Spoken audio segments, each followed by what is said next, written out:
reading a script that I've written, because then you can look at it outside of yourself. Yeah, absolutely. Okay. And you can step back from it and go, do you know what it could use? It could use a little bit of panache here and a little bit of tweaking there. Yeah, okay. So to get in a different headspace, I guess. Yeah. I think there's benefits to all of those things. But if you're doing, it's like it's moderation for everything, right? Yeah. Well, look, I think it's as they say, horses for courses. Everyone's a bit different. If it works for you, that's great, man. That's awesome. Oh, I'd like to be the Stephen King doing a whole bunch of cocaine whilst smoking 20 packets of cigarettes in a day to write Kerry and Misery. Yeah. That's when he sobered up, I think. But I'm not Stephen King, so I just need to rest with the fact that I am a normal human being and I'm not a cyborg. Well, I think he had to give it away eventually. I think he had to sort of put all that stuff away. You'd have to. Yeah, no, he did. Yeah, let's roll it, man. Let's roll it, actually. Good point, Wade. Good point. All right, and... I wasn't sure if man, let's do it. Roll it to camera one. Let's go, bro. And welcome to the Pagey Train. Today, having the studio with me, Sean Hall, director, actor. Welcome to the show, man. Hey, man, thanks for having me. It's good to be here. Man, that's one of the best Zero segments I've ever had. Now, Zero segment's a warm-up session? Yeah, man. It's totally going to go in. I know it was about a minute or two, was it, Wade? It was about 2 minutes. About 2 minutes. I'll put it in. We're going to be stuck with the Pagey Train logo for that. But, for our Spotify listeners... And for our iHeart Radio listeners, they won't see the logo anyway. Mate, they'll just get all the good stuff. Absolutely. Yeah, man. But look, I've been hankering to get you into the studio for a chat, especially because I met you. I usually have the standard Pagey Train story of how I met someone in an alcoholic situation. And I met you at SF3. Yeah, that's right. And I saw your film and I was like, holy shit, that was fucking awesome. Thank you. That I'd so want to get that in the festival. And I always hesitate asking someone because it's such a democratic process that I don't actually know if the film will get in. Yeah. So when I approach someone to say, man, you should enter it into my festival, sometimes that comes with the connotation of, well, that's a natural thing that will get in because you've asked me. It's an invitation, man. It's an invitation to get in. So I always have to have that disclaimer and say, well, you should enter it, but I need to say that you're going to be competing with other people. I'm just saying that I think that you have a shot. Yeah. And when I saw your film, I'm like, that film certainly has a shot. And I'm glad you made it in. Yeah, me too. Yeah, no, I loved your festival. I was really impressed with some of the stories I saw there on screen. It was amazing. I know Black Cat won the People's Choice Award. Audience Choice and the People's Choice. Yeah, that was a real standout for me. And there were some films by Cat Soul that I saw as well. So having Hollow Hands in the festival was amazing. So yeah, it was great. Yeah, man, it's good to get bums on seats to see your film on a big screen like that. Absolutely, yeah. No, it's kind of scary as well because you're really aware of what is the audience reacting, how are they feeling about it. But I'm happy with the film. But man, if you look at it as well, because you shot that on a phone, and to put that on a 4-story screen, would be terrifying. It's crazy what you can do with phones, man. I mean, those iPhone 12s now, like they're competing with cinema cameras. Dude, you had your film on a full DCP package. Yep. On one of the largest screens in the Southern Hemisphere. Yeah. The things that rival those screens are like IMAX. Yep. Shot on a phone. I know. That's just impressive. Well, I guess it's the democratic process of making films. I think that's what SF3 is really trying to do in a lot of mobile phone festivals. I didn't know it existed until a couple of years ago. A guy that I worked with a few years ago, Jason Van Genderen. I don't know if you know him. No, I haven't met him, no. He made a mobile phone film years ago, like back in 2005, called No Man's Island. No Man's an Island, and it's beautiful. It won the Trop Fest in New York. Okay. It's got viral views all over the place. But that guy, started out like 15 years before where we're at now, and the technology's just got better and better, leaps and bounds, and better. And it gives people in like developing nations around the world, people, I've got a phone, I can make a film anywhere, because everyone's got a story, and some of those stories are really amazing. That's what I loved about your festival, was that there was the stories that are getting made out in the West are really different, and they're coming from really diverse places and really interesting places, and not because that's ticking a box, but because they're good stories. It's just the reality of the situation. Yeah, totally. Yeah, like, and I've said this before, like we get pats on the back for promoting female directors, promoting color on screen, and I'm happy to say that. And don't get me wrong, that's a great praise that you get from people. But I say to people that that say that, I go, we're not actually doing that. We're actually just promoting content. It just so happens in Western Sydney that you'll get that contrast and that cross section of different personalities, and that's why I like it. All genres are welcome, guys. All genres are welcome. Yeah. Doesn't matter what genre you're doing, we will be able to get your film judged by a panel of experts that know what they're talking about. We've got people that are direct, documentary filmmakers, drama filmmakers, genre filmmakers, and of course, our big crown jewel of judges at the moment, Brian Brown, who judged the films last year. Amazing. So yeah, like that's what I mean. Like you can take these films and have someone like Brian Brown looking at your content. Yeah, I know. And next to having it on a big screen, like I can't envisage a better scenario for a filmmaker. I've actually entered the Made in the West 10 times, and I've only ever gotten in 4 times. Oh wow! Okay. And I run the festival. Oh well, that's good, man. I mean, you don't want to be the guy that's you can't be. This is my show. I'm putting my film in every year. So. You just can't be that. Yeah. You can't be. You got to have that transparency and that honesty, and as well, it keeps me in check as a filmmaker. Yeah, absolutely. Because if I want to get on that screen, I've got to work hard. Because you're competing with some people that are just brilliant at what they're doing, and it's not something that is going to be given to you. You've got to go and get it. And to get that, again, just to give Hollow Hands a big shout out, to do that on a mobile phone is fucking impressive, dude. Yeah, well, thank you. Yeah, I mean that praise it from the bottom of my heart. But yeah, just the festival experience though. That was your first time at the festival? At Made in the West Festival? Yeah. Yeah, absolutely. I mean, when you came up to me at SF3, I just remember you standing there, you're quite well dressed, and you're like, well, here's my card, come to a festival. I was like, oh, okay, sure. So I felt a bit special to be invited to submit, and yeah, it was great that the judges, they liked it too, and we got to get up there, and I drove out to Liverpool that night to be a part of the festival, and like you said, that's the reality of Western Sydney. It's a vibrant, it's a growing place. There's a lot of people. Like I grew up in Western Sydney, in the Blue Mountains, and I spent a lot of time down here in Penrith, but just driving out here tonight, you're like, oh, hang on, this is growing. There's a lot of people out here, a lot of stories too. Yeah, man. The growing is up and up. It's exponential. The cool thing about it is I found myself on a wave. When I started the festival, don't get me wrong, we started a bit of a film movement. We did do that. But to be really honest, that movement was already happening. Okay. It's just that we had the foresight to go, well, you're in this postcode and you're in that postcode. How about we just work together and put it on a screen? Let's see what happens. Yeah. We totally came into this with,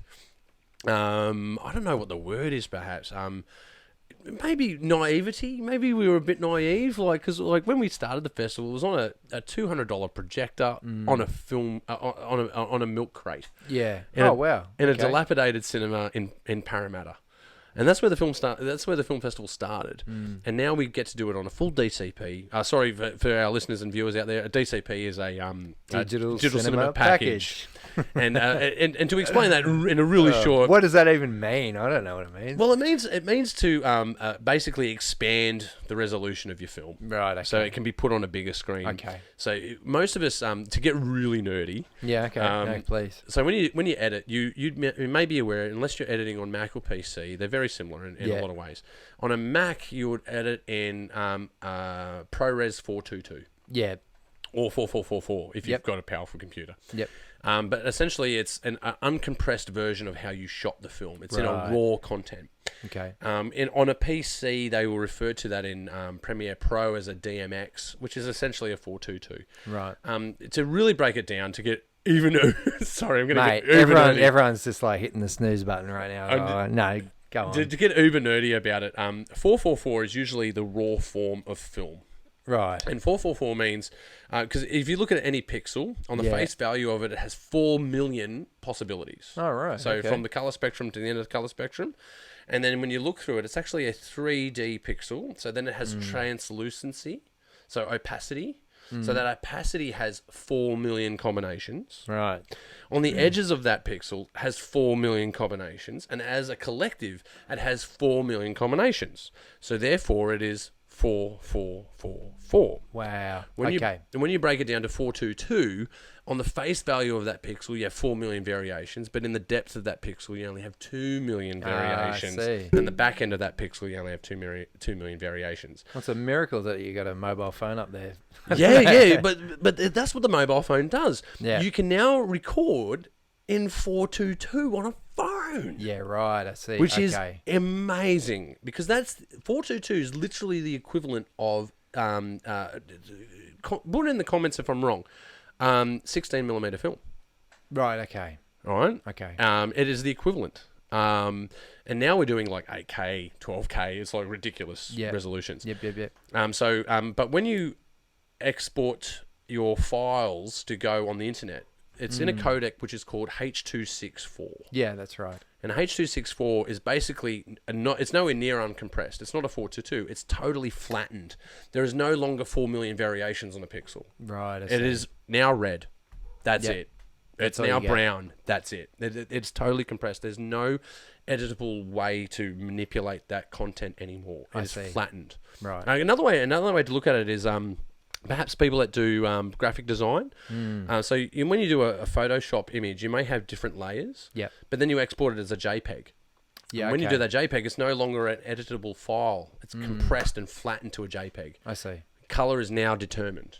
Right. So previously, when it's uncompressed, color is undetermined. So it has a lot of metadata that's attached to it. Okay.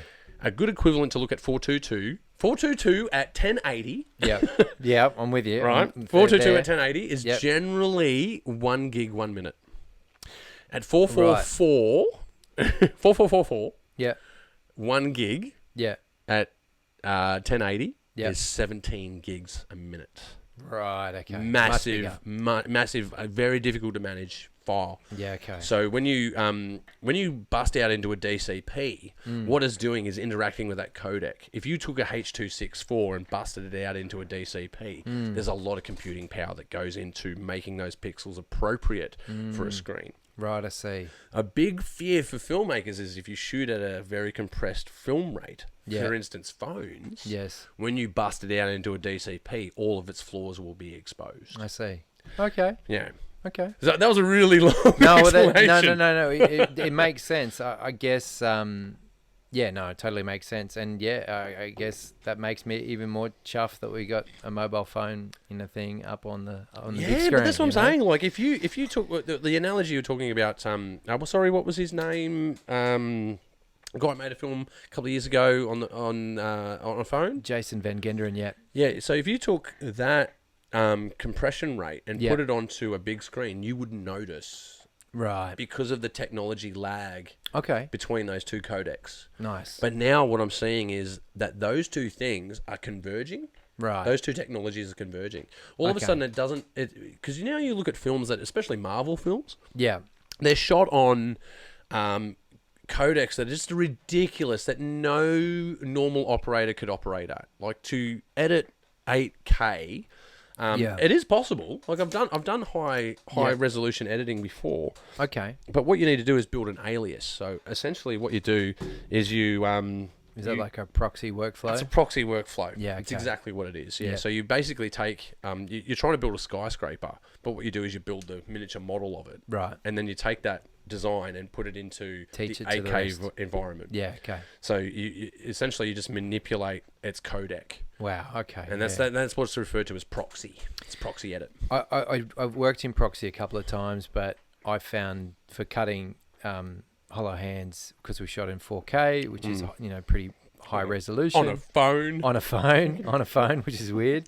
I got an iMac to cut that on, so with 32 gigs of RAM, so it just made it easier to sort of cut through that stuff. Yeah, totally. Yeah. But if you didn't shoot it on that 4K, Yeah. you would have noticed its degradation. Yeah, I mean, I noticed that with having shot stuff in, even just like not exporting stuff right in HD when you're putting it up on YouTube, even it gets compressed there, and you go, what's wrong? Like, why does it look so weird? And it took me a while to work out as a filmmaker that you've got to export it in the right way so it looks good for YouTube versus Vimeo versus screen. So yeah, the codecs and formats are important for your publishing. Yeah.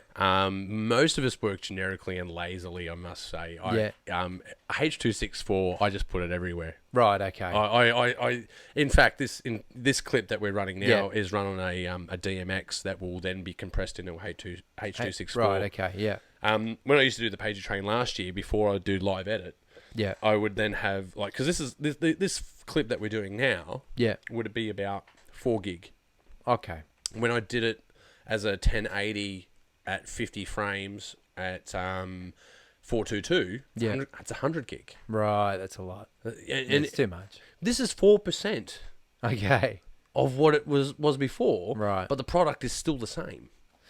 So, what can I ask? Why do you shoot at 50 frames per second? What's the thinking? Because you're going to slow it down at points, or is it just it gives you sharper clarity? Yeah, okay. But when you're talking about 50 frames, though, you'd be looking at not just the frame rate, but it's whether it's progressive or interlaced. Okay.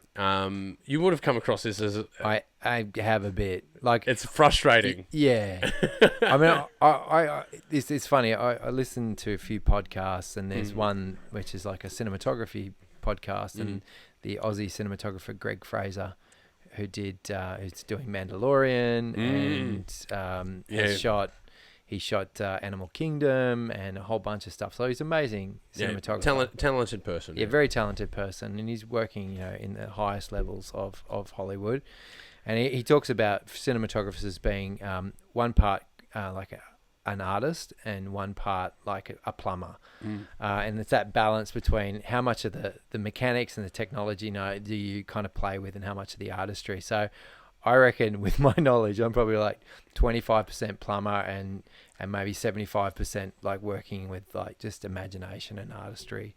Yeah. So it's that funny balance. And I like that about making films, is like I like the tech stuff. But what you're talking about now, I'm just like, oh, that's just that next level of stuff that I don't quite understand yet. Well, maybe. I reckon I'm 50-50. You're 50-50. I'm 50-50. I'm 50% technical, and then 50% an artist. Right. Because I find them that they are things that have to complement each other. Yeah, right. They are exclusive. Oh, absolutely. They are exclusive. And sometimes it's frustrating as well, because you can be bogged down by data wrangling and understanding frame rates and understanding how resolutions work. And when you take it into an edited environment, it can totally screw you over. Yeah. You can be totally screwed over by your color correction. Yeah. If it was, if I had one recently where there was a LUT that was recorded onto the original file. Right, okay. And half of it didn't have a LUT. That sucks. So I had a mismatch of color, and then I had to color correct. That's hard. That's very I've difficult. been there. It's a very difficult thing to achieve, and that's happened to me several times where I've had a mismatch of color. But that's what you're talking about. That's what I'm talking about when you're talking about 4444. When you're talking about 444 raw, it is naked. Okay. It's what you refer to ironically as flat. Yeah. Because when you look at it in, it's got that milky kind of. It looks milky. Yeah. But you can manipulate that 4 million different ways. You could. You're probably not going to do all 4 million, but you're going to do something which is what you want. Yeah, and when you bring it into the spectrum of reality, it's probably less than 4 million. But nonetheless, all that metadata exists within that file. Yeah, right. And that's why it becomes data intrusive. It's a heavy impact. The irony is that we used to shoot on film, right? Well, is that something you spent a bit of time working on? Like, did you? Absolutely. Yeah. Look, I haven't. I mean, I used to have Super 8 with my my dad's camera. I still have the camera, and I shot a few things on that. But I've never shot to film. Oh no. Okay. Right. I've never shot to film. No. All right. Yeah. No, cool. That terrifies me. Look, big shout out, Chris Elena. If you're out there listening to this, holy shit, man, he shoots on like 16mm. Yeah, wow, okay. And then he digitizes it. Well, it was funny. I found my dad's Super 8 camera, and we were just moving house recently, and I've still got like the Kodak reels that haven't been developed from something I shot a long time ago. But I look through the viewfinder on it, and there's something quite beautiful about it. There's a nature to it. Yeah, Because it's nature, right? Because when you do a digital light going through material, it's going through a photochemical reaction. Yeah, and you cannot duplicate it. Because if you took one single frame of film and shot the exact same scenario, it will be different every time. If you take a digital scenario, it will be the same every time. It's literally the opposite. Yeah, okay. It's literally the opposite. And photographic film. I actually, to talk high of myself, I did my thesis in my honours on photographic film. Okay, cool. Wow. And I can tell you about the transition of those periods, but there's a romance. This is what I can say about it without getting too bogged down in it. There's a romance to shooting on celluloid. Yeah. There's a romance to it because it's so natural. It's a thing about nature. It's a photochemical reaction. Yeah. That you cannot duplicate. It cannot be replicated. Once it's shot, that's it. It will never be the same again. The pixels will be different. The color will be different. The fact that dust lands on it will be different. Yeah. The hairs. And there's no pixels, is there? I mean, there's no... You can digitize it. You can digitize it. You can digitize it. And that's something I've done as a side hustle before. People give me their 8mm in a digital form, and then I color correct it for them. Okay. I should charge for that. I do that for free, actually. People give me this stuff. I do it for free. Oh, it's nice of you to do that. Yeah, because usually it's like a public service. Well, it's their childhood films, and they go, man, hey, can you have a look at this, man? I go, man, they go, it looks dark. I go, give it to me for an hour. I'll fix it for you. So they've got the digital files, and then they get them bumped up a bit. Yeah, and then I put it into an edit environment and give it a bit of pizzazz. What do they usually? What do they digitize it into? Is it like? There's different ways they do it. They actually just film the film. Yeah, right. So they have a mate who does that. They have a digital mechanism that looks at the film as it's running. Yeah, right. And then they capture it at a certain frame rate, and then they have it as data. Okay. But the problem with it is it's usually done in a low light environment. Right. So it comes out as dark. So they're not projecting it and then filming that with a light. No, it's done at a macro level. Right. Okay. Yeah. Okay. But there was money that was made though when they were doing it. It's not so popular now. There's actually only one film editor, like true film editor, left in Australia. There's only one left. Oh, mate. And he's 83 years old. Ooh, shit. It's a dinosaur art, man. Yeah. Here's the irony, though. You might appreciate this, Sean.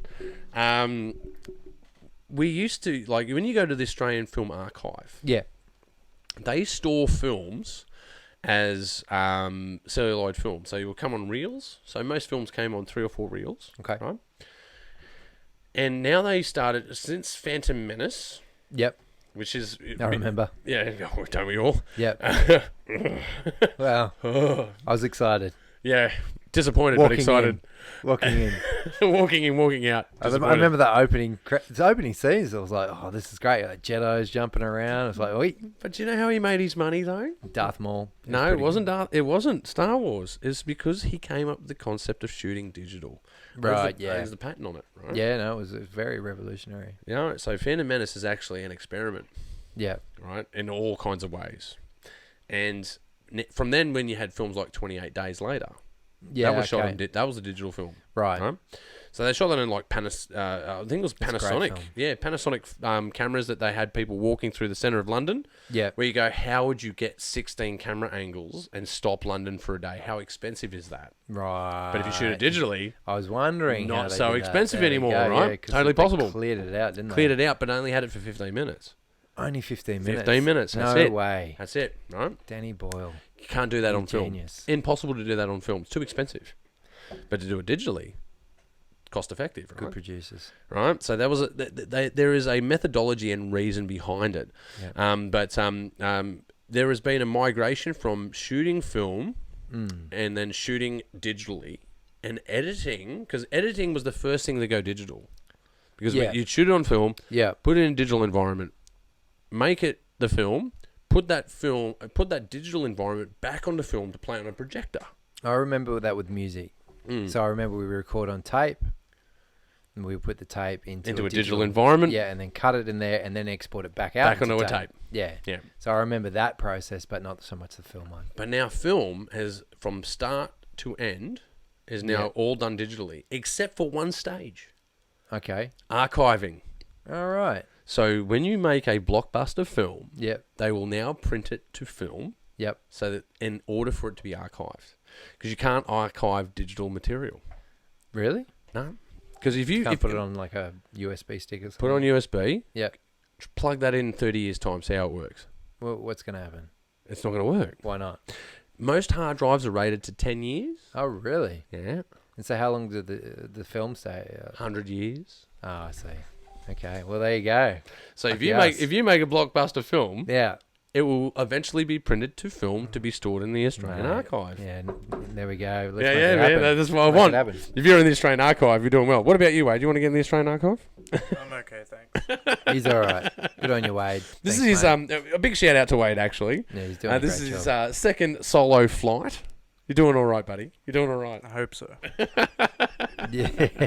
He hopes so. Is the record on? Is this all for nothing? No, we're good. It Oh, could we're be. good. We're Who good. knows? We're good. But you're not just a director, though. You're an actor as well. Yeah, I've been known to act. You've been known to. I've Yeah. only just gotten into it. Because I've always been a director and writer. Yeah, okay. I've only just gotten into acting, and Right. I got to tell you, it lit a fire in me. Oh, did it? Yeah, man. Oh, nice, It man. really did. Well done. The same sort of fire that was lit. Because I started doing film to do Foley art. Oh, okay. I'm a sound designer. Yeah, okay. That's where I started. Yep, yep. By the way, if you want some Foley art done, check me out. All right, nice. And check out my reviews. They're pretty good. You won't notice that it's Foley. It'll look real. Okay. It sound real, I should Alright, say. yeah. But I got into it as a Foley artist, didn't I? Because I'm a musician. Yeah. I didn't get into film for the pictures. I got into it for the sound. And it was only by accident that I started directing movies. Yeah. It was totally purely by accident. I started directing, and it just lit a fire in me. I'm like, this is the power to tell stories the same way you can do through music. You Yeah. can tell a story through music. You can tell a story through film. And I never really got into the acting thing. I was like, oh, now I'm in front of the camera. I can't do it. I don't have the chops. Yeah, okay. And I did a film recently. I'm like, it's lit a fire in me. Good stuff. Good Yeah, for so- you, man. So what pushes you to be an actor? Are you right into it, or? Yeah, well, it's been a part of my life since I was a kid. I mean, my mum and dad, they were actors, and I saw my dad on stage as a kid, and we were always performing and stuff. I remember being at school, being able to sort of tell a joke and get up on stage, and it was fun. I enjoyed it. So I had a really good a drama teacher. We did a performance at school, and he sort of tapped me on the shoulder and said, "Hey, listen, you could do this. This is something you can do." And I kind of ran with it. I went, "All right, let's do it." I got into it, and went through school. I went to drama school. I trained. I've worked in film and theatre and TV stuff, and lots of different things. It's pretty cool. That sounds like an insane journey. I just I was doing some ADR for a Yeah? producer, and they're like, "You should act in my movie." I'm Oh, like, awesome! "No, I can't do that. Like, You can do it. I can't do it. Sure you can. I'm behind the camera. I'm not in front of it." And Yeah. it was a big shout out to Maria Tran, actually. Yeah. So she's an actor on Fat Pizza, and she Oh, does. okay. Yeah, I love that show. Yeah. That's But- awesome. well, she's a bit. I understand her apprehension. Sometimes she's the Asian stereotype. Right. But I think she's starting to move out of that with her other work. Okay. Because she's done training with Jackie Chan. Like she's got Wow. she's got chops, man. Really talented Jackie lady. Chan, wow. Really talented lady. And she was around doing some ADR for a project we were working on, and Yeah. she saw some of the weapons laying around the studio. Yeah. She's like, "Do you know how to use those?" I'm like, "Yeah, of course I do. Right. And they're not just props, man. I know how to use them." Yeah. Okay. Cool. So I did some nunchuck swirls and some sai swirls, and she's Oh, like, okay. Cool. "You should totally be in my movie." I'm like, "You're just flattering me. No, I'm not that guy." Come on. It could be like Steven Seagal coming in there. Why not? It's funny. Come on, isn't it? Under Siege, man. Yeah, man. Wasn't that the best? Well, I rock the ponytail, right? I was So- the same. Well, I got the it's like, ponytail. you got ninja shit here. Why got- not? And I walked into that film, and I had a perception, because you got to create an act. You Right. got to, and you got to anchor that act to emotions. Yep. And how you want to perceive that, and that's the thing that got me hungry about it. I was like, "Holy shit, man!" Because I'm Yeah. directing actors. See, my talent. I always viewed my talent as I can see something in someone and I can get the best out of them if I just give them the Right. right words. Yeah. Okay. Some actors need harsh words, some Yeah. actors need nice words, and you Right. just got to pick.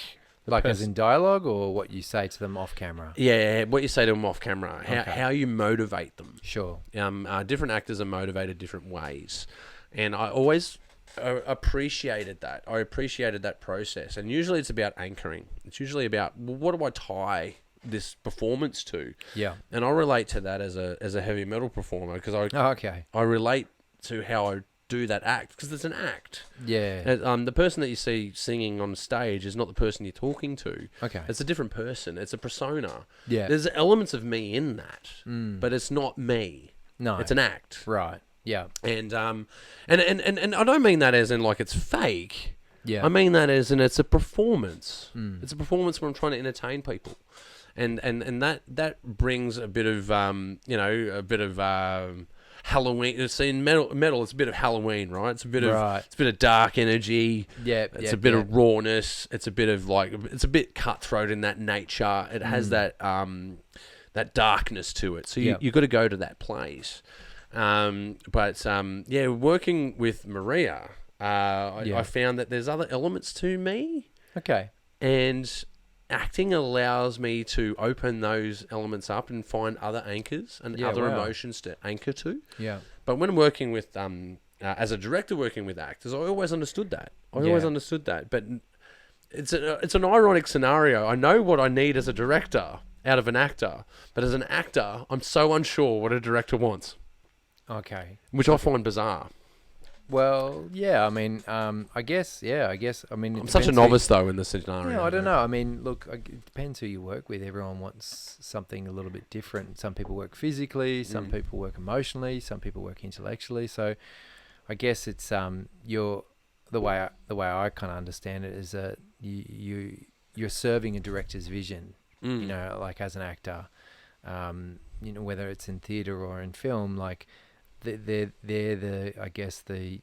the people that are bringing this story to life. They're interpreting the story, and so you go in and you really listen and try and see if you can get it, and hopefully the casting is good so that they've seen you cast for the role and they've gone, oh, this person has the qualities that I'm looking for. So it's just sort of more or less you working with that material and workshopping it, you know. Well, I was really lucky. My first acting gig was a paid gig. Oh, that's great, man. My first, because I've done gigs for people where I've set them up to do roles, and I go, I don't have any money to pay you, but man, as soon as the production happens, you'll have your a show reel, and if you need someone to cut your show reel for you to integrate it with your other work, I'll do that for you as That's well cool. as a That's payment. good. That's good. I mean, yeah. I can't give pay you them money, but I something. can pay you in time, Yeah. and you can give me your show reel and I'll And integrate the it. work and content, you know. like Yeah, they've I'll got give. something. Yeah, man, if they're going to give up their time for me, I'm going to give up my time for them. Yeah. And I think that's only fair in an artist transaction because there's got to be a transaction of some type. Yes. Money is usually a thing that will solve it immediately. You go, well, I'm paying you to do this and you're going to do it.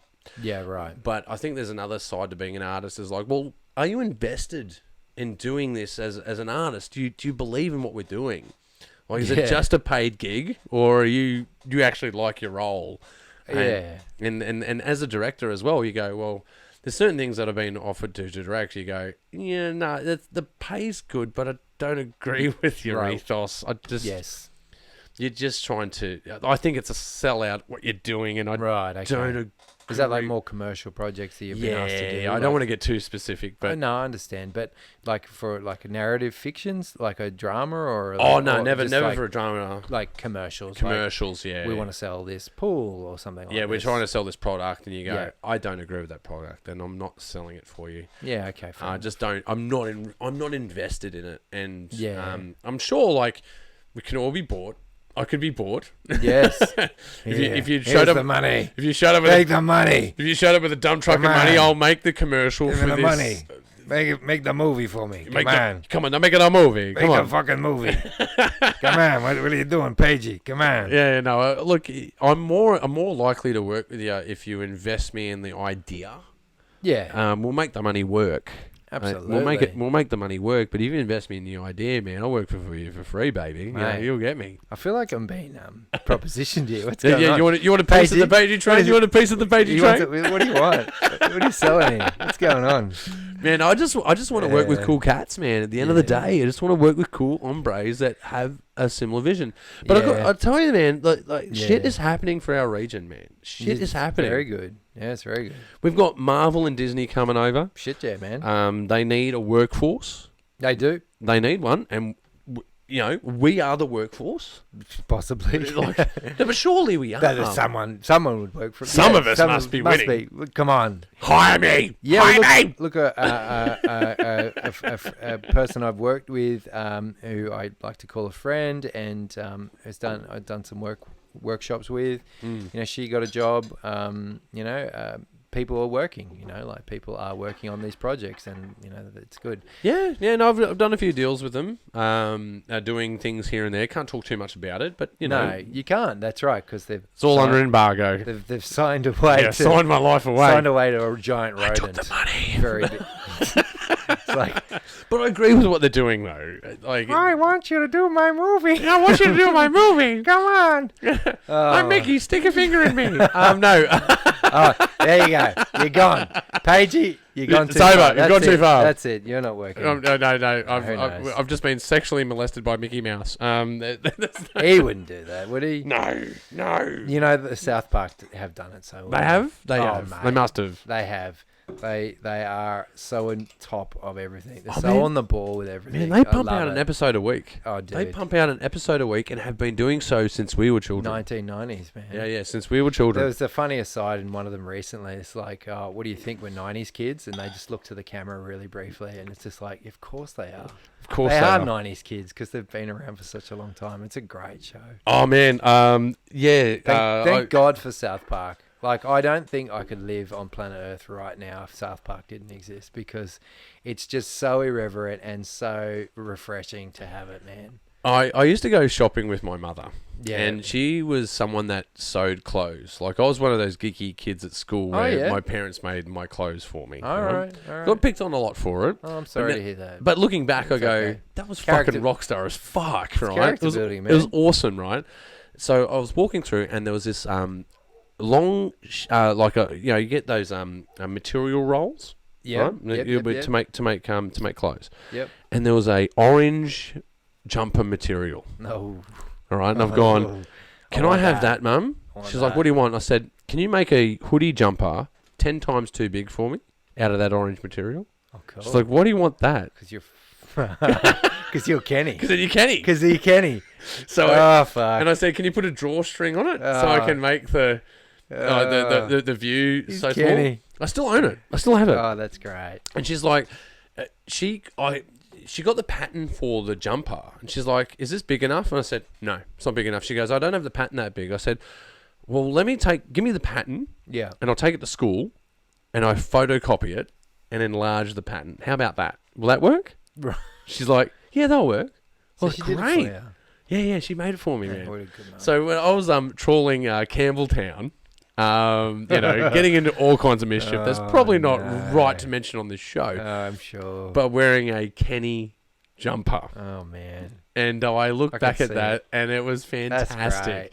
great. She had no idea How what old she was. were you then? Oh, Like 15, yeah. 14, 15. 14, 15, yeah. That's when things start to happen, isn't it?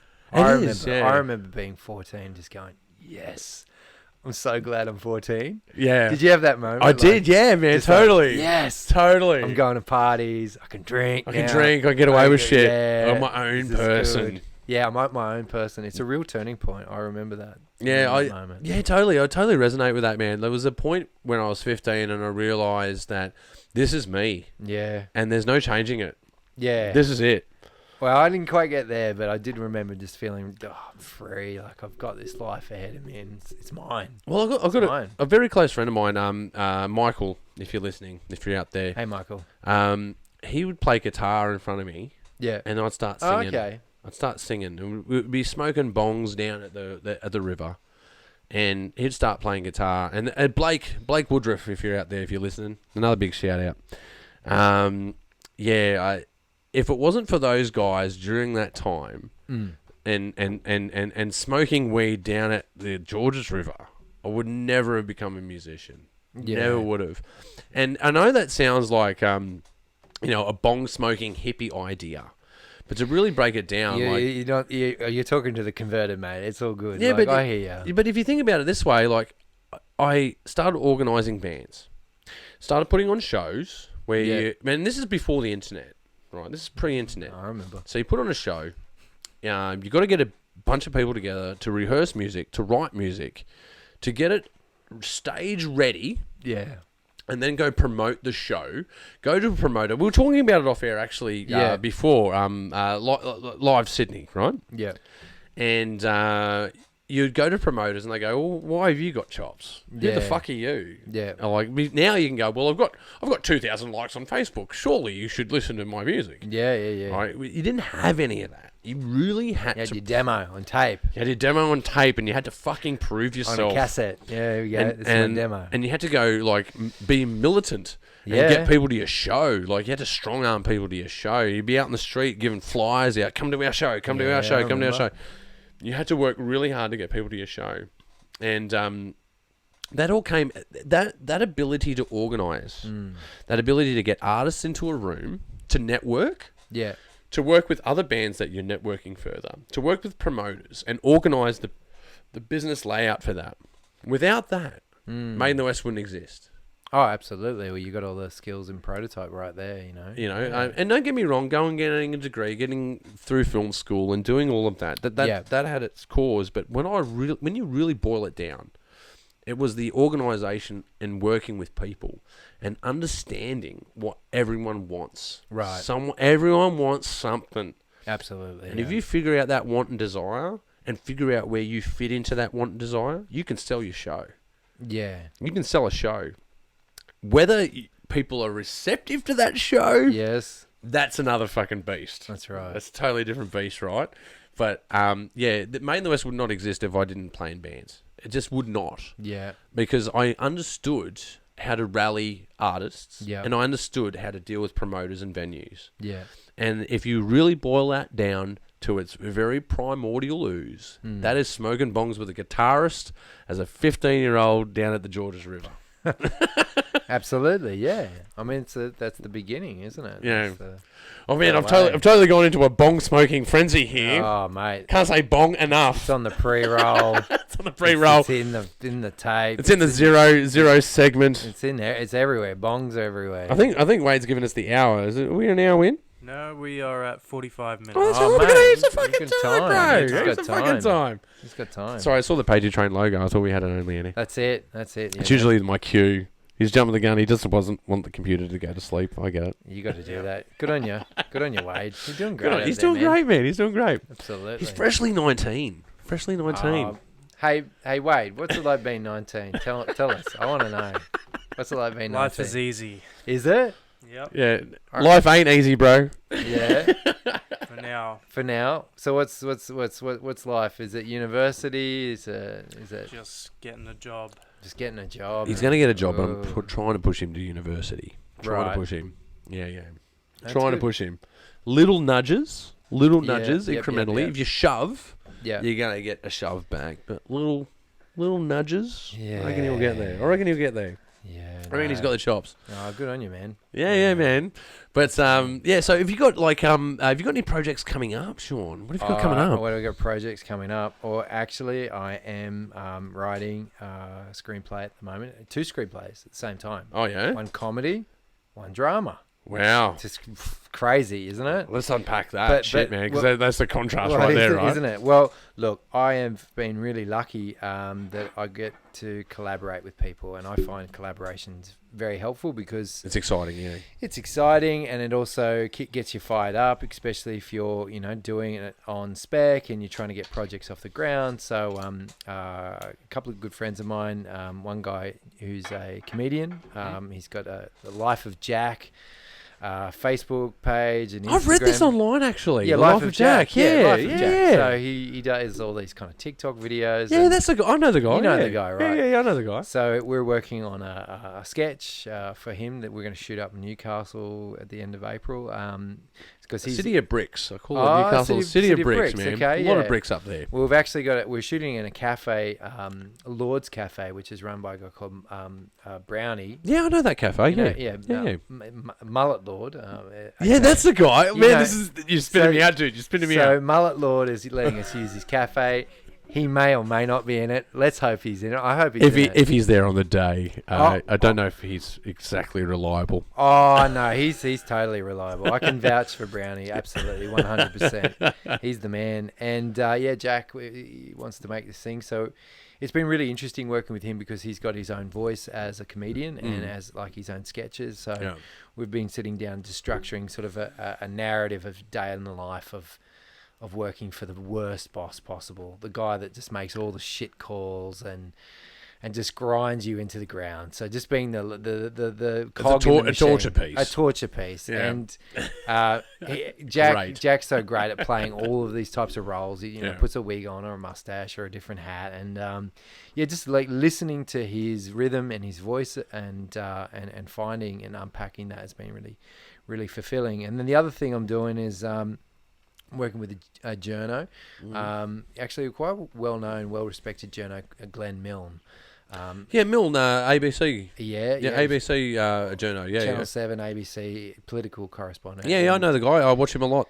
Yeah. And Glenn is... Ask a lot of hard questions. Oh, yeah. And he does, yeah. He's ferocious. Dude, and he's an amazing, amazing man and has lived an extraordinary life. Like I was sat down with him for lunch and he's telling me stories about being in New York when, or in Washington when September 11th happened. Oh shit, man! Yeah, like he was there. That's some hardcore stuff. And he's just seen it. And his friend Nick, he was telling stories about shooting stuff in North Korea. And what a time to be a foreign correspondent! Man. Holy shit, man! It's amazing. So, he's written this really interesting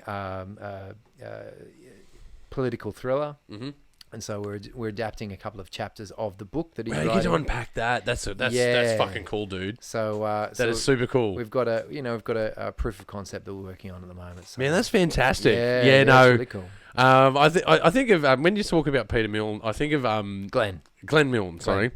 There's other journos I think of in that circle, and there was a TikTok with dickhead. What's his name? Scott Morrison. Oh, okay, right. What did he do? What's he done this What's week? he done this time? Shit, What's man. We don't know. on? We can't keep up. No, there was a guy that was doing a TikTok because there was he was doing questions in the journalist peanut gallery. Yep. And he's like, people are questioning him, and he's like, no. You've had your question. Sandra, not Sandra. All right, Scott. Yeah. I remember that one. I've got the names all wrong. But they made it into a song, didn't they? It did, yeah. It totally got made into a song. Yeah. And I think of that guy because he's always in the same pit when they're asking questions of the PM. He was. He's no longer in that pit. He's doing something else now. But he was very much in the middle of it. Lots of stories about what goes on down in Canberra and around the country. It's amazing. A little bit of hot topic at the moment. I say that in a high pitch deliberately. It's a mess, man. It's a major mess. But with that said, though, no. But I think it's actually. I know this sounds terrible, but I think it's a positive thing. Oh, it's got to. It's got to happen. Like the thing that's happened is negative. It's awful that it's happened, but by magnifying it and signifying it and looking at it, I think that there's progress to be made. Oh, mate. And I don't know who's going to make that progress. I don't have the answers on how to fix these issues, but I certainly would say that Gotta start listening, man. Yeah, man. I think that we're in a renaissance at the moment. We don't even realize it. I think we're in a digital renaissance. I think we're in an equal rights renaissance. I think that I think we're in, and I think our art speaks for it. Yeah, the films that we make, and you were talking about it before about the contrast across Western Sydney. These things organically happen. Absolutely. We're not promoting female directors. We're not doing that. We're just promoting directors. Right. And it doesn't matter what dangles between their legs. We're just looking at films that people make. Or not. Yeah. That's right. It doesn't matter. We don't actually look at films in a gender way. I think that it's weird to do that. If you look at a film and go, oh, this film was made by a man or a woman, like, you don't look at content that way. If you look at it honestly, you just don't look at it that way. You just look at you look at the story. Yeah, well, that's right. And stories are transcendent. Yeah, that's right. And maybe perhaps you could take nuances in ethnicity or cultural ideas, but again though, like, we had films that were about Sudanese people in Australia. Oh, cool. That were made by the Asian community. Nice. Like, try and predict that. Well, sometimes sometimes people on the outside of a story can see it from a different point of view. I think that's there's a Czech director, Milos Forman, who made People versus Larry Flint. And, that's I fucking love that movie. It's a great film. I love that great movie. film, and it's looking from a Czech perspective at the status of the United States at the time, and it's like fascinating because I think it's well observed.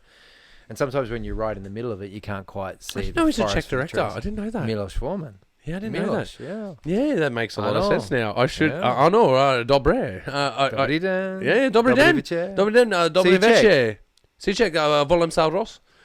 Okay. And Arti. No. Yeah, that's right. And you. Yeah, and you. That's right, so it'd be Akasamash. Yeah, jak se máš?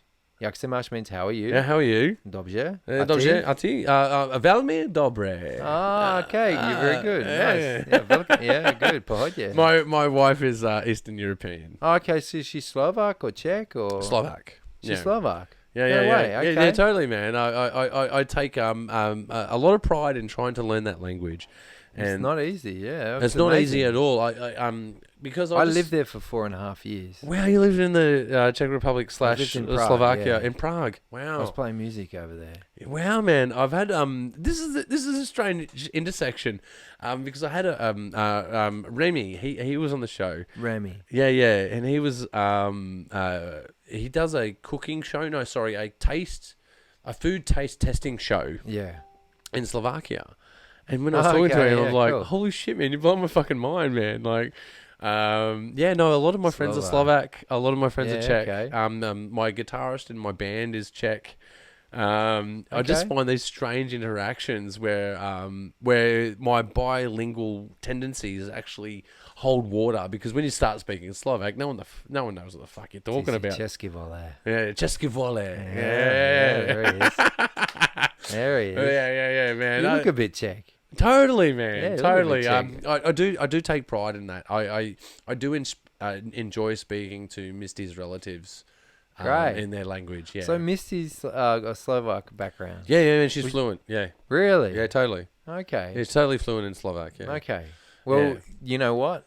You should go to the Czech and Slovak Film Festival that's playing out at Dendy right now. Yes. I went last night to see a great film with Ivan Trojan, Charlatan.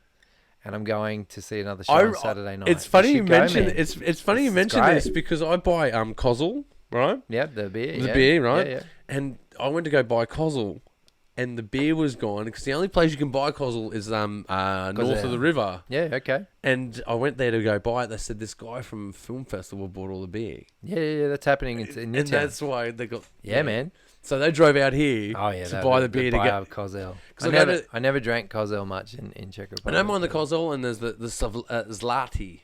Zlati, yeah. I used to drink Gambrinus back there. Holy shit, man! You've blown my fucking mind, with man. Bekarovka. Yeah, man. Bekarovka chasers. Yeah, 1, man. 2. That's why I'm not drinking tonight. Yeah, but here's the key. Right? You go to Eastern European countries. You got two choices. You can drink the beer. I'm going to stop you, Ross. It's Central Europe. Don't say Eastern Europe. Yeah, fair enough. Central Europeans. They hate it when they get they hate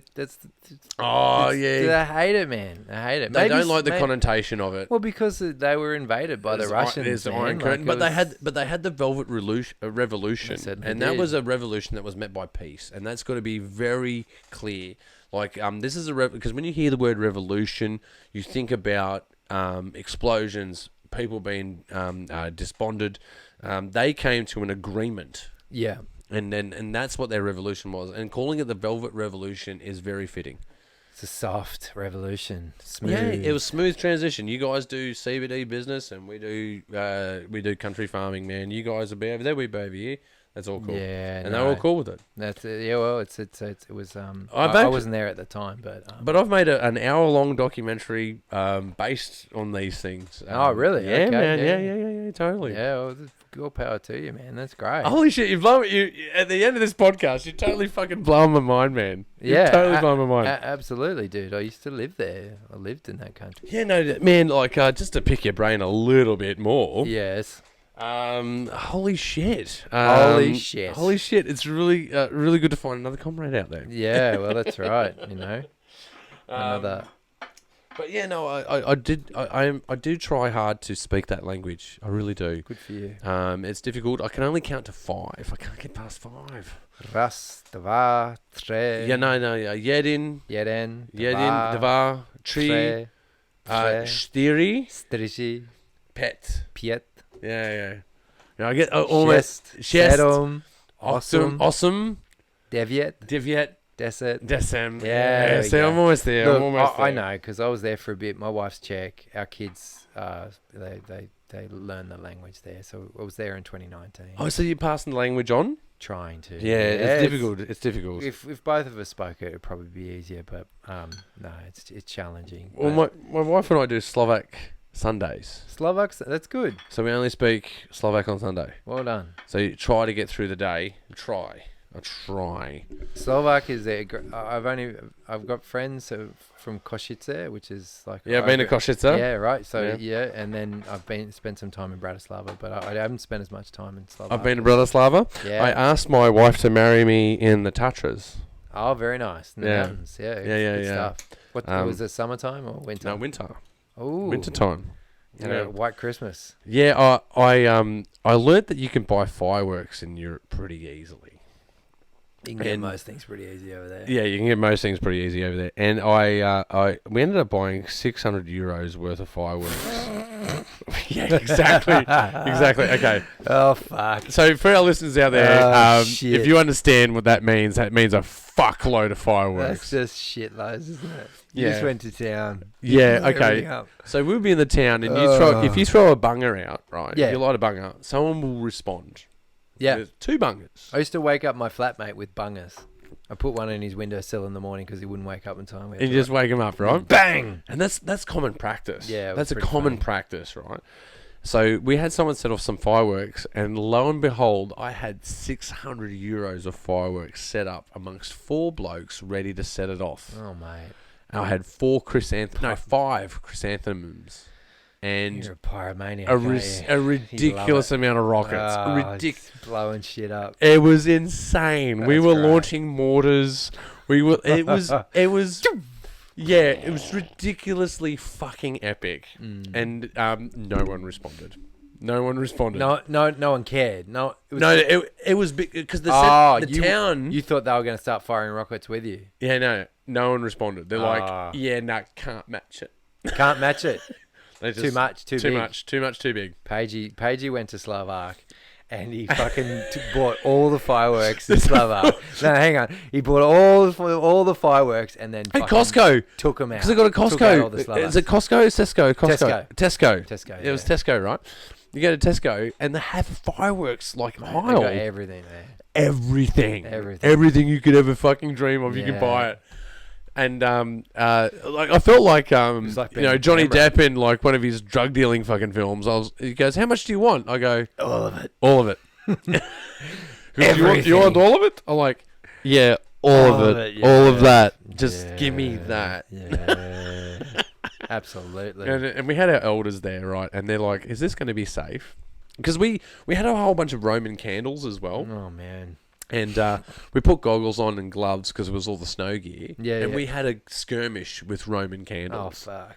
It was fucking epic, man. Oh, Like you dude. get so much, and I like what you say about it being Central Europe because I think that's really valid. Oh, yeah. Well, Totally I mean, is. That's my wife. She always corrects me if I say you're from Eastern Europe, and she's like, no, it's Central Europe. There's a great book. It's called. I see if I can get it to you. I got it at home called Bells of Treason. Yeah, And it's all about Czechoslovak in 1938. Yeah. Before the Nazis rolled in. That place was a very, very developed Western economy. It was like kicking ass. And It was an artistic hub at that time. Arts, culture, science, industry. I've done a lot of reading a whole this bunch year. of stuff, and they got sold down the river by the British, by the French. Everyone fucked them and over. they just fucked over. Everyone fucked them over, And that man. set them up for Nazis. Then once the Nazis had finished, it was the Soviets, and My just still my putting it in-laws together, had to go there under false names, or not false names, but married names. Yeah. To get back to see their relatives. Yeah, They would send them like vinyl of Pink Floyd. Yeah. And that was like precious. That was real, yeah, man. That was like... That would have been contraband. Yeah, That would've totally. been- you wouldn't have been able to have something like that. One of my close friends would try to go into that country at that time, and they took a copy of The Godfather, just a novel. Yeah, right. Not allowed to take novel. No. No, can't take The Godfather. Yeah, in. it's against the And it's you- against the law, man. Yeah. Any outside ideas? Nah. And the funny Just thing is forget it. that paradigm's still playing out. In parts of it is, yeah. Well, not in Central Europe so much anymore, but in other parts of the world, that level of oppression. It's a ridiculous level of oppression, though, Oh, Sean. dude. That is insane. Dude, What is The Godfather going to do to you while reading it? open your mind. Is it going Yes, to it will. incite you to... Yes, it will. It will? Yeah, absolutely. suppose it think would, culture. yeah. I think that's the point of culture. Is But to it's open Pink, people's Pink minds. Floyd. You got a point. You do Pink have a Floyd? point. Pink Floyd's going to Absolutely. open your mind, right? Of course it is. Of course it is. Yeah, can't have that. You can't have it. You can't It's- have it us and does- them playing in the background and be like, what? Yeah, but they wouldn't even let him have Just a brick denim in the jeans. wall. Denim jeans That's were it. an issue. Bell bottoms, boots. Couldn't have denim jeans, man. Man, you should go to the festival. You should be at the Czech and Slovak Film Man, Festival. I didn't even know that it was fully on goes until on recently to when I was trying to Saturday. buy beer. Go to it. It's there's some great films on, man. Yeah, man. Like, man, we Practice should. a bit of Slovak. Man, like I may not be able to get there this year, but let's earmark Next and year. let Next let year. us go together. Yeah, absolutely. I'd love to. I'd be really keen for that. That'd be great, man. Yeah, absolutely, man. Right. Like, man, dude, like, you already blew my mind sitting in the chair in the first 5 minutes, but in the Okay. last 5 minutes of this This is podcast, well as- hey, holy we got shit, there. yeah, man. Wow, I'm just absolutely We amazed. found out a bit about each other. We do, but this always happens. This always happens The to me on the magic. show. It always happens, man. Like, because you only know someone we so love far. magic. Yeah. So it's all magic, It's all yeah. the magic. Look at that. Look at Well- Wade over there doing the magic. Yeah. Oh, it's Wade. It's Wade doing the magic. Wade's magic. He's the magic man, Look at Mr. 19-year-old. He's gonna press the button. He's 19. I know. 19. How ridiculous Where is that? is that baby child? Yeah. Yeah. Scared of doing internet searches. What for? Why? What are you going to Well, be he's got to searching? do switching and internet searching at the Ah, same right. time. Okay. Yeah. That's tough. I'm always busting his balls, though. Oh, what's Oi. the internet? What's the internet? That's what I said to him. What is it? It's a whole bunch of tubes, Yeah, right. and they send letters. Send letters. It's a Letters whole through bunch of letters tubes. on tubes. That's what I understand of Um, it. Yeah. My kids like this thing ASDF. Have you seen ASDF? What is films? ASDF? Oh, they're like these stickman films with like extremely violent comic. Oh clips. yeah. I And know it's this like is, yeah. looking at a book and then looking at the internet, and there's all these rainbows coming out of the computer. It's just awesome. Versus a book being really boring. Not true, but at the same time. Yeah, but here's the it's a thing, bit- man. it's a bit. Because what you're tapping into is augmented reality. Oh man. It's about taking reality and augmenting it, right? Like Oh, adding dude. holograms, essentially, augmented reality. And I'm doing a magazine at the moment Oh yeah. called Made in the West Magazine. And it's to do with the 10 years of history, all of the venues that we've been to, all of the filmmakers, all of the film movement that's been Right. happening in Western Sydney. And it started out as a joke. I wasn't even serious. I was not serious. I was just having a joke. Because have you ever seen Dogma? The movie Dogma with Ben Affleck. Long and, time ago. and they go into Yeah. movie world because the They're boardroom. the angels, aren't they? Yeah, the two angels, they go Yeah, into the yeah. movie and they're like, so you guys have bi-coastal theme parks, you have 6 feature films, a television show, a cartoon. Did I leave anything out? And he goes, actually, you left out movie magazine. So Right. I used to say to my team, I go, we do the online festival. Yeah. We do the dual screen showing at Made in the West. You're the dogma. It's you. You're the guy. And I go, Who made- but who do you made know what Dogma? we don't have? We don't have Made in the West magazine. And I just... Now you got it. This is it. Okay, so I said this as a joke a year ago. And I was only kidding, Sean. I was only kidding. Anyway, someone got wind of that joke and they Yeah. thought that it was serious. Oh. And all of a sudden, now I'm... now you got a magazine. Yeah. Oh shit. Yeah, I'm an executive editor on a magazine. Is this a periodical that comes out from time to time? No, or it's is a this one-off. one-off? It's a one-off. All right, you can do that. But what I said to them about this magazine, I'm like, I just don't want a printed magazine. Like, if it's gonna be a What are you talking magazine, about? well, it needs to have some like fucking binding or something. I need it to have some fucking balls on it. Like, what's happening with this magazine? And I know the team that coffee table book or something like that. yeah, but it's a coffee table book about coffee tables, right? Yeah, okay. It's funny that you say that because I was thinking about it in these lines, Sure. and I thought about it from a Mad Magazine point of view as well. Mate. Are you a Mad Magazine fan? Love Mad Magazine. Oh, dude. Love Mad Magazine. But they take the end page and they do the fold in. And it's this sort of like folded reality because you'd have this idea, then you go, that looks benign in nature, and then you fold it, it becomes this dirty joke. You know? I know what you mean. And then I started thinking, well, augmented reality, surely technology allows us to do different things with magazines. Absolutely, and I looked into it. You can actually have a magazine that becomes to life when you hover a phone over it with the right app. Oh yeah. So I asked for an augmented reality magazine. So it's digital magazine. It's a digital and physical printed magazine that if you hover the phone over it, it becomes alive. Oh, I fucking love it. Yeah. That's brilliant. That's what I'm building at the moment. That's great. I have no idea what I'm doing, but it's working out. Someone's helping. Like I'm. Yeah, like, I get it. I'm the ideas machine. No, great.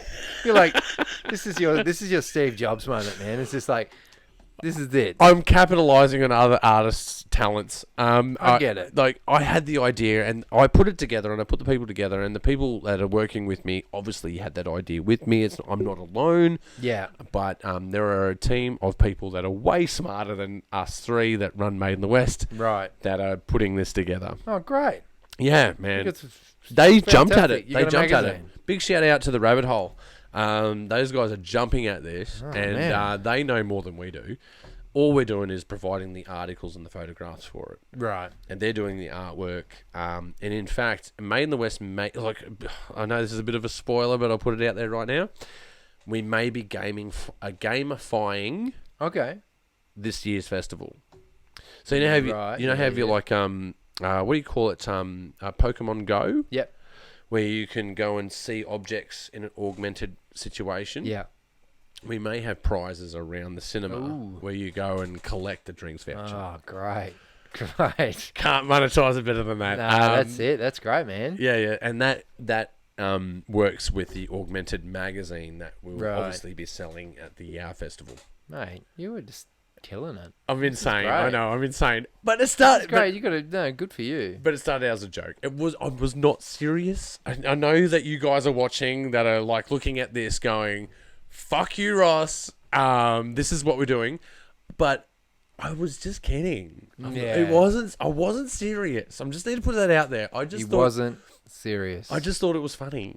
He just thought it was funny. Now now he's making magazines. Yeah, now I'm making magazines. I think that's great. Look, I think your creative, your energy, your creativity, you'll get it done, man. It's going to be awesome. It's almost finished. It happened. It's almost finished. It happened last week. Yeah, we started building it, and I just work with people that are smarter than me. And as a director, that's what you do. Is that what you do? That's what you do. Is that how it works? That's how it works. Jesus. Yeah. There's people around you that are way more talented. Oh, it's funny you should say that, man. That's what Tarantino says. I mean, I don't necessarily think Tarantino is not a smart guy, but he says, what his job is to just, to tell other people that are really good at their jobs his vision, explain it to them, and they make it happen. I totally resonate with that, man. You find someone and you find the thing in them that they're good at, and you just amplify it. You get the best out of them. It's a very collaborative relationship, All you got to do is say the right things at the right time and have the right remuneration. Yeah. Have the we right. We know what you mean. Yeah. The right payoff. Like it's either, like, don't get me wrong, cash will always pay it off, but I'm not just talking about that. Yeah. I'm talking about artistic merit and having an invested, enrolled idea. Making something cool. You know what? It also is interesting, and I heard this from a good friend of mine, director and actor Anna Houston. Shout out to her if she's listening. Big shout out. Anna Houston. Subscribe. She's amazing, and she said to me last week, one of the most exciting thing for an actor to hear from a director is, I don't know what the answer is. because within that space, as she described it, there's a realm of possibility. There's freedom in there. There's absolutely Total freedom. Like, oh, well, let's try this out. Let's try that out. I think not having all the answers is a great place of humility to come from. I've studied a few directors, and what I understand, there's different methodologies and approach. You can be the dictator. This is what the script is. This is what I've said, and there's no variation. That's it. Been there, yep. You could be the compromiser. Well, an actor that's like saying, well, I fucking hate your idea. Yeah, but I'll do it anyway. But I'll do it anyway, but I'm going to give it my own flair. And you're going to have to deal with that. Yeah. Right? So that's the compromiser. You also have the artistic... let me, before I get to that, you also have the approacher. How do you think we should do this? More consultative, yeah. And then there's the full artistic view. All right, so this is what I need. Yeah. This is what you've got. The kind of auto. I need you to intersect that. Yeah. And how you intersect that is your job. Because I deliver how it's shot. I deliver how it's read. But you deliver how it's delivered. Is that your approach? Totally. Well, you know what? It's that's a good approach. It's artistic approach. I coined it as an artistic approach. I've worked with directors like that, and I feel very comfortable with that environment. It's not just mine, it's ours. Yeah. Yeah, it's just like, you know what? I do my thing. If you like it, you'll say yes. If you don't like it, say, give me something else. And I like that because you're not micromanaging someone and they're able to play. It's not fun. Yeah, it's just not fun. Not fun, yeah. It becomes a rigid, awkward scenario. And I just find myself... You're good you got the confidence to do that because it takes a lot of confidence and a lot of I didn't pick him to be the actor because they were the only one available. Yeah, right. I picked him because I believe in them. Yeah. You know, and the casting director's gone, I think this is a good person. I go, give me another two. And then I go, I like that one. They'll go, yeah, but they might not show up on time. They're a little bit flamboyant. Yeah. I go, I don't care about that. That's your job. My job is to get the best out of them. You get them there on time. I will get what I need out of them. Can I ask what's your relationship with like casting directors? How do you do that? Do you go to one in particular? Or do you go to a number of them? It's a myriad. It's a myriad. It's all job dependent. Right. Okay. It depends on the task. Yeah. When it's because as I recommend to directors, like when you direct your own writing, it's very easy. It is water off a duck's back. Because you understand what you understand the vision. From. Yeah. You know the vision. Yep. And your biggest challenge is to work with a cinematographer to achieve that image. Yeah. Your next challenge is to work with actors to perform that blocking, spacing, and bring that to life in that frame. I recommend to directors, don't just direct your own work. Go and direct someone else's script. Yeah. Understand how to envisage someone else's vision and deliver it. Yeah. Because like you're either going to have one or two, maybe 1 out of 3 outcomes. You're either going to not deliver the thing that the writer had intended, or you're going to deliver something that is exactly like the writer intended, or you're going to deliver something that is a bit of a hybrid, where the writer is either okay or not okay with that. Yeah. And I generally find as a director that goes towards other people's work, they're generally receptive to it. Yeah, okay. You bring a new life to it because a writer has a different outlook in life. Yeah, okay. They have a different thing going on. A director is like, I need this and I need that. A writer is very much, okay, so he says this and then he's in this space. Yeah. Right? Yeah. It's a different mindset. Yeah. And when you're a writer-director, you have the flamboyance of flicking between those two switches. Sorry to butt in, Ross, but we lost camera 2. Oh, shit. Which one's that? Is that him? Is this one, yes. Yeah. Right. All right. We can fix that. Here on the Pagey train. Oh, fuck yeah. It's solid as houses. That's it. That's it. Yeah, but what trail were we on? We're talking about directors and the approach to directing. Writers, writing. Yeah, I totally recommend that directors go for other people's writing and try and achieve someone else's vision. Because once you can do that, that means you can translate. You can translate any work to anywhere. Yeah. And your first run at that, it's going to be bumpy. Like, when I talk to comedians, they talk about it in the same sort of light. Like, a comedian will talk about the fear of bombing. Right. They'll talk about, you go in front of a crowd, you try your best work, and you just get nothing.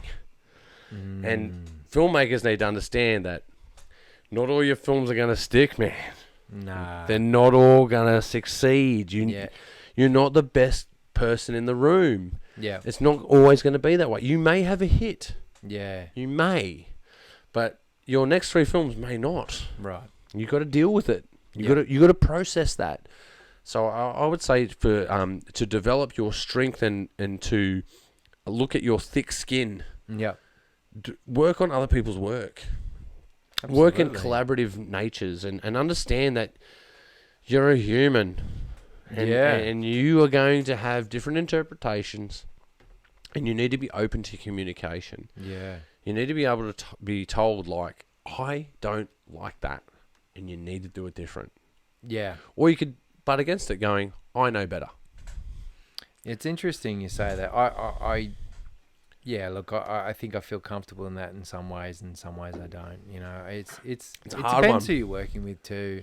It's a hard one. I remember working with on an opera as an assistant director, and the director, a good friend of mine, Mark Gall, had an idea for a piece in this opera, and it was a suggestion that didn't quite go over well with the performer, and we had to spend a lot of time trying to explain it. But the thing that he did was, Mark stuck to his guns. He really went, right, this is what I want to see. And it was interesting then seeing that realized on stage. And he was right. He was right. Yeah. And then the review came out and said, oh, that moment where they did this, which was exactly what he stuck his guns for. It was actually the highlight. It was the highlight. And then they loved it because they needed that reassurance that this is going to work. And it could go the other way. It was brave on the performer's part. It was brave on his part. And, I had to try and be the intermediary to try and make it make sense, from a physical point of view. And, it's good to see people do that. So, yeah, I think backing yourself and backing your vision is really important. And I'd also offer, when you're a director, you're a leader. Yeah. You're leading the charge. Yeah. Same as cinematographer as well, by the way. If you're the DOP, you're the director of photography. Yeah, you are absolutely. also leading the charge. If you're the editor, you're kind of in the back of the charge, but you have the final say, actually. To a certain extent, To an extent, you have the final say. So those 3 people are walking into the blind. They are leading the charge. Yeah. And sometimes it takes a little bit of humility and a little bit of bravery to go and do those things. And I say to people, give yourself the right to fail. Give yourself the right to. Because a lot of young people that I see out there would say, well, I want to be a CEO of a company. I want to be the best. I want to be at number 1. You got to understand that there's no such thing as an overnight success. No. There's no such thing as someone just making it overnight. It just doesn't happen. No, it doesn't. It just doesn't. You got to put in the work. Yeah. And you got to throw things and see if they stick or not. Yep. And I say to you, if something doesn't stick, man, give it another shot. Yeah, keep having a crack. Give it another crack because something will. Something will. Like, there's that old saying, fake it till you make it. Yeah. That has some water. Yeah. But at some point you have to make it. You got to learn from what if you've made a mistake, then you got to learn from it. You got to learn from develop, refine what you're doing. If you're given 5 shots at something that hasn't worked, maybe it's not going to work. Oh, mate. Maybe it's not. Yeah. But if you've done 5 things and 2 of them stick, yeah, I'd say keep at it. Yeah, absolutely. Keep at it. Keep going. It's not that bad. Yeah. You bomb, you succeed. Well, bombing's fun too. Like, you learn a lot. You do. So I think you learn more through failure than you do through successes. I certainly have learnt so much from fucking up so many times. Yeah. I cannot count the times I've fucked up. Funnily enough, I made a web series about a guy that couldn't stop fucking up, and that in itself totally agree with was a learning lesson in how to fuck up as a filmmaker, and it was great. I mean, one of the things that came out of that really early on, a good friend of mine, he called me up, Nick, and he said, hey, I'm enjoying your web series, but your sound's shit. Like, fix it. And it was great. It was great. It was a great, honest remark. And it was just like, oh, what do I got to do? Oh, I've got to get... Go and see the Pagey train. He'll fix your sound for you. Some lapel mics or get some boom or record it properly. Go do some ADR, get some Foley done. Exactly. We can help you out. Come see the Pagey train. Except, this was a segue. This is just a setup for your. It's totally a setup. I'm totally hijacking the story. It's just like, it's been happening all night, hasn't it? Not totally. Not totally. 70-30. It's all 60-40. Come on. But it's good. I'm enjoying watching you have a drink. And man, I've been fucking plumbing it. Like it's been 28 days, man. Man, 28 I'm days. hitting hard. This is how many beers are we in? 4. That's all right. It's only this is an hour. number. I wouldn't drive. This is the after. 4th. Yeah. This is the 4th. Yeah. What are you drinking down there? What is that? I see a green bottle. I can't tell you what it is. I can't. No, it could be Heineken. Ah, right. Not allowed to say on the air? Or No, I can't say what it is. It could be Heineken. Okay. Mate, then maybe they'll start sponsoring in the podcast. They're not going to sponsor me. Oh, come on. Actually, here's a good story. Have you known the story behind the Heineken guy? No. He got kidnapped. Okay. Friends. There's a movie Heineken. out. Yeah, there's a movie out there about him, and he got abducted. Okay. Yeah, and they tried to hold him to ransom. Oh, the shit. Dutch fella. Yeah, it didn't go well for the guys that hijacked that situation. Oh, they got them. It was what's his name? Joel Edgington. Joel Edgerton, yeah. Yeah. He was the. Joel Edgerton. I've got that right. You said Edgington. Edgington. I'm terrible with last names. That's good. Everyone knows this on the Pagey train. Edgington. Yeah. Edgington. The famous Australian actor. Joel That really big deal guy. Edgerton, but we'll call him Edgington. Edgington. Yeah. Edgerton. Edgington. Eglinton. Anglican. That He's guy. Anglican. You know that He's guy. Anglican. You know that guy. Fuck, You know that no. guy. I certainly have been putting it away. I have enjoyed it. You put it away. Yeah, That's yeah. good. So they caught him. They caught the hostage takers. Yeah, he got away with it. Yeah. Oh, the hostage. No, he got out. Heineken got out. Heineken got out. What happened to the people that took him hostage? You said it He didn't did end up 3 years jail and ended up becoming the mob boss of Denmark. Oh, Yeah. okay. So they didn't do True it. story. Extrajudicial True story. killing because he's It's the a head true of the- story. Yeah. Okay. Yeah. Very nice. But it was funny because it was an Australian film that was filmed in Denmark, no accents. And as Anthony Hopkins was the Heineken guy. Yeah. I've dropped seen it. I haven't seen it. I didn't drop a penny with you. Oh, I want to see it now. Yeah, no it's a good movie. accents. No accents. Just Aussie accents, but just they're all Aussie accents. Aussie accents from Denmark. In Denmark. Yeah, it's fucking off its head. Right. Totally recommend it. Oh, I like it. I like that. I like that a lot. Yeah. No, it was really cool. It's really cool. You should check it out. But no, look, just to get back to our original conversation. Directors. Be yourself. Yeah, man. Understand that you have different aspects to yourself. Don't get me wrong. There's been moments where I've been a dictator on set. Where I go, no, this is what I want. You have to do it that way. What I want to ask is, are you like a right-wing fascist dictator, or are you more like kind of a totalitarian kind of left-wing communist dictator? Are you a Stalin or a Hitler? Oh no, I would say that I'm more of a Genghis Khan. So you've gone from small mustache to large to full beard. Yeah, rape, pillage, plunder. I am the Liberal Party making movies. Fucking hell. I'm just kidding, kids. Oh, well, look. I make movies, but I'm not the Liberal Party. No, but I just thought, I in jest, you've been the dictator. So you have been that person from time to time. Every director will have elements moment. of those things, but you're either predominantly one or the other. Right. Okay. I find myself to be more of a collaborator. Right. Putting it to the floor, especially in the audition phase. When I'm in the audition phase, I'm like, yeah, man, I know this is the script, but let's modify it because you're going this direction and I think it's better. Mm. So allowing an actor to be themselves whilst being the character. Okay. And being a director that goes, well, I need these checkpoints. Mm. And by being a director in those checkpoints, going to the cinematographer, is this achievable? Right. Can we actually capture that frame by acting it this way and blocking it this way? Yeah, I mean... So there's a collaborative nature to it. But there will always be an element where you are the submissive, or you are the dictator, or you are the collaborator. Yeah. But one of those things is going to be more prominent than the other. And I find myself, the more prominent one is the collaborator. Right, okay. I've worked with other people that are. I find the most common that I've worked with that I can't get anyone on the Pagey train to talk about is the dictator. Oh, Big shout out to Ben. he's the dictator. Yeah, Benjamin Morton. Yeah, he'll just come out and say, "Yeah, no, it's my way or the highway, bro." Yeah, I'm doing it like this. Yeah, don't fuck with me because this is it. This is how. And it's he's going. proud to say so. Yeah, absolutely. Good on him. Good for Yeah. But that's his dictatorial. That's his directorial. Great. Methodology. Yeah. You can't argue with it.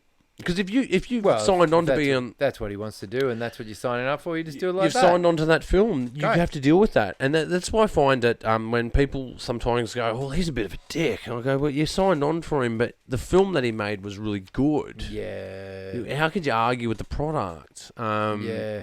So I'm not saying I'm a pushover. I'm just saying that I'm more of a person that goes, well, I hired you to do this job, and I want you to bring this piece. All I need you to do is say these 3 lines. The other 4 lines around it are all yours, baby. Yeah. Right. Okay. Yeah. So they can like improvise and something. Yeah, ad lib it, and B. I just need to get through. I'm a person that gets through checkpoints. I just need to get through those checkpoints. Got to get through here. Once I'm there, let's Yep. have some fun. I've maintained the narrative, and we haven't lost the course. Great. We're on course. Good. Yeah. And I'm a director like that.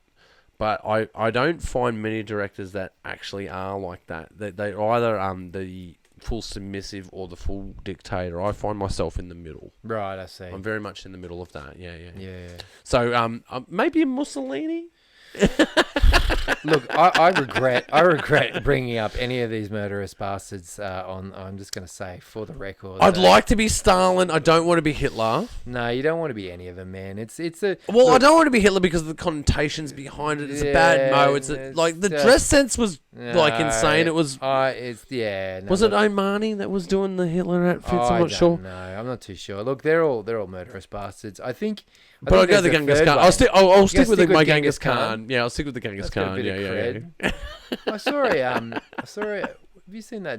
A Tibetan film? I think it was a Chinese language film, or was it a Tibetan film? Or no, Mongolian film. Mongolian film. It was like, I know the film you're talking about. You know what's it called? It's like. Oh, you're pressing me here. We need a about Google that search. guy. We had a Google search. We can get this done. I saw it. I was out in. I think I was in Dubbo. I was watching it on the TV there. It was great.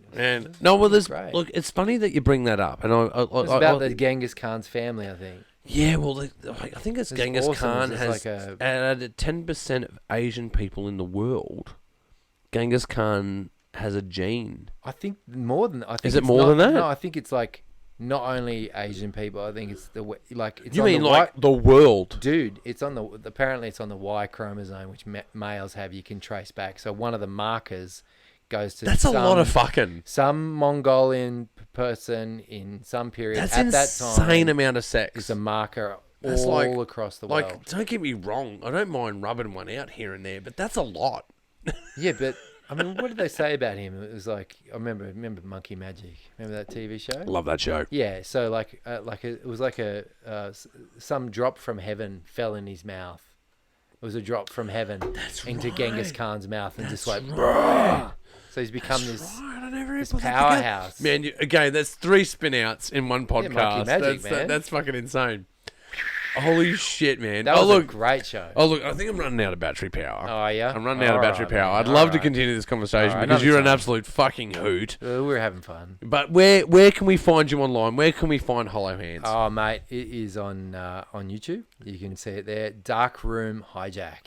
Darkroom Hijack. Check that out. Yeah, and what about other projects that you got going on? What's going on there? Look, man, they'll be up very soon. So check out Life of Jack for the sketch that's coming out real soon. That one sounds really cool, actually. Yeah, it's going to be excited a about lot that. of fun. So we're going to have Mullet Lord on it. Life of Jack. It's going to be good. And the other one's going to take a bit more time. So, yeah, stay tuned.